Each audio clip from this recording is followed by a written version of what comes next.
What's going on, everybody? It's Cam Jim here, bringing you another episode of NBA Roundup.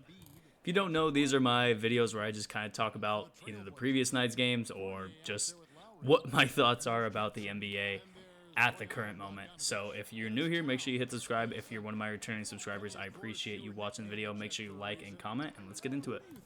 A topic that's been on my mind a lot recently, and especially in the last few days and weeks, is the topic of who the most disappointing team in the NBA is.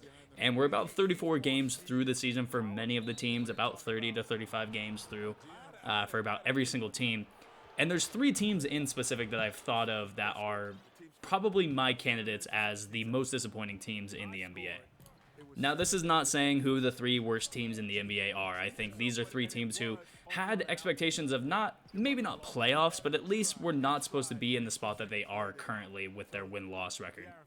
The first thing I think of in this season when it comes to the most disappointing team in the NBA, and I might not have the most, agreeable team here. There are a couple other teams, I would say. But the Atlanta Hawks have really been disappointing this year. They're scoring as many points as they're giving up. Their team just as a whole, it seems like can't get out of their own way. They're 14-20 right now. They're 3-7 in their last 10 games. And they just can't seem to do the things that a winning team does. I don't know if that's something that is wrong with their coach. I don't know if that's something that's wrong with the players on the court. But a team that has names like Trae Young, John Collins, Clint Capella, Cam Reddish, Kevin Huerter, added Bogdan Bogdanovic, added Onyeka Okongwu, added Chris Dunn, added Rajon Rondo, added Danilo Gallinari. This team has 10 to 12 players that are really, really good at the game of basketball. And it just hasn't worked through 34 games. And I think this team, right now they're 11th in the Eastern Conference. But there is a chance that they still sneak into the playoffs. But that's the thing, is this team shouldn't be sneaking into the playoffs. This team should be a top 5 seed at the worst. And they should be a team that is at least winning a first-round playoff game or playoff series this year. This is the third year of the Trae Young, era in Atlanta. And this has possibly been the most disappointing of those 3 years for Trae Young and the Atlanta Hawks. The next team I'm going to bring up is a team I really don't think has a shot at doing anything. And that's the Sacramento Kings. And the Sacramento Kings are a lot in the same boat that the Atlanta Hawks are in. The Sacramento Kings have a very good point guard in De'Aaron Fox. They've got a couple of really good players alongside him, and names like Buddy Hield and Tyrese Halliburton, Harrison Barnes, Marvin Bagley. Kari Joseph is a very good player off the bench. Hassan Whiteside and Rashawn Holmes are very good centers. Nemanja Bjelica is a very good shooter. This team has some really good players to their roster as well. And again, they seem to have the problem of not being able to get out of their own way. I mean, if you look at what their team has done in terms of, individual statistics, they've got 6 guys that go for about 13 points a game. They've got a lot of guys who are, like the Atlanta Hawks, really, really good at the game of basketball. And for some reason, they can't do anything to become a good Western Conference team. And that's really hard to do in today's NBA, is be a really good Western Conference team. At the same time, we've known this about the Sacramento Kings. I don't know what keeps being said about the Sacramento Kings to change the narrative when it comes to preseason rankings of the Sacramento Kings. I think we look at De'Aaron Fox and Buddy Hield and say, hey, they're the next backcourt to possibly take over the NBA, and it never happens. It has not happened in 4 years, 3 years, however long it's been between Buddy Hield and De'Aaron Fox. And at the same time, we still have Luke Walton coaching this team. A team who couldn't win any games with LeBron James, Brandon Ingram, Lonzo Ball, Josh Hart. He couldn't win any games with that team, coaching them. So why is he still coaching this Sacramento team that obviously has a lot of potential? But they've lost, 11 of their last 12 games? They look really bad. They look terrible. I think they need to fire Luke Walton immediately. They have the worst defense in the NBA. They have just nothing going for them. And until they fire Luke Walton, I think that's going to be the case for this team for however long he is the head coach of that team.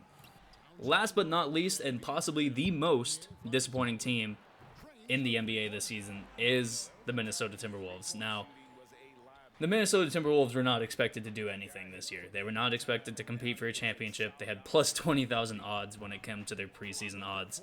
Their over-under for wins was 29.5, but That last number, 29.5 wins. A team that has names like D'Angelo Russell, Anthony Edwards, and Karl Anthony Towns should win more than 29 games in the season. Now, granted, Karl Anthony Towns has missed a lot of time. D'Angelo Russell is going to miss a majority of this season by the time it's over. And this team, the front office, execution as to what this roster has looked like has been very terrible. I mean, they're relying on names like Jake Layman. They're relying on names like Juan Hernan Gomez. They're relying on names like Naz Reid and Jared Vanderbilt and Jaden McDaniels. There's nothing going for this franchise. There's nothing going for the roster. There's nothing going for any of the players on this team. Malik Beasley just got jail time. Like, this team has been going nowhere fast. And they fired Ryan Saunders. I don't really understand the point of that. If you're not going to hire somebody who can actually develop the talent, maybe their new head coach, what's his name, Chris Finch, maybe he can do that. I don't think he can, but maybe he can. There's really no reason as to why this team is this bad, though. Like I said, they have names like Karl Anthony Towns. They have names like D'Angelo Russell. They have Anthony Edwards, who, even though he's been inefficient, he's still one of the best rookies in the NBA. He's still proven to be one of the highest flying players in the NBA, not even rookies. This team's just really bad, and everybody that's in that front office needs to be fired. Whoever owns this team, I think it's Glenn Taylor still, needs to sell the franchise. Like, this team is very disappointing. I would hate to be a Minnesota Timberwolves fan. I'd hate to be a Minnesota resident and live in the same state as this just putrid franchise. This team is really, really bad. My honorable mention for this team was the Orlando Magic, and the Orlando Magic kind of got off to a bad start when they lost Markelle Fultz, and they had Aaron Gordon, have his issues with Kyle Lowry earlier in the season. 13-21, though, is a really bad record for a team who was, I believe, in the playoffs last year. I think they were the 8th seed. They've been, the 8th seed in the playoffs for the past few years. And I don't know what to say about the Orlando Magic. They've got players. That's really all I can say is they have players, and it hasn't translated. They should not have a worse record than the Wizards.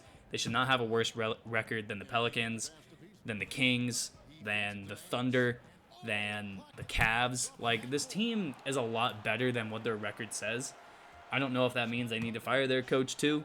A lot of these teams probably need to fire their coach and figure out who their next guy is and figure out somebody within the franchise to develop talent and build culture. But yeah, the Orlando Magic are really bad too. I wish something went right for the Magic, but nothing really ever seems to go right since Dwight Howard left. So yeah, that's the Magic. Everything being said, that's going to be the video from me. I hope you all enjoyed it. If you did, make sure you leave a like. If you have another team that you think is the most disappointing team in the NBA, let me know down below, and I'll debate you with it. I'll give you a full-on debate.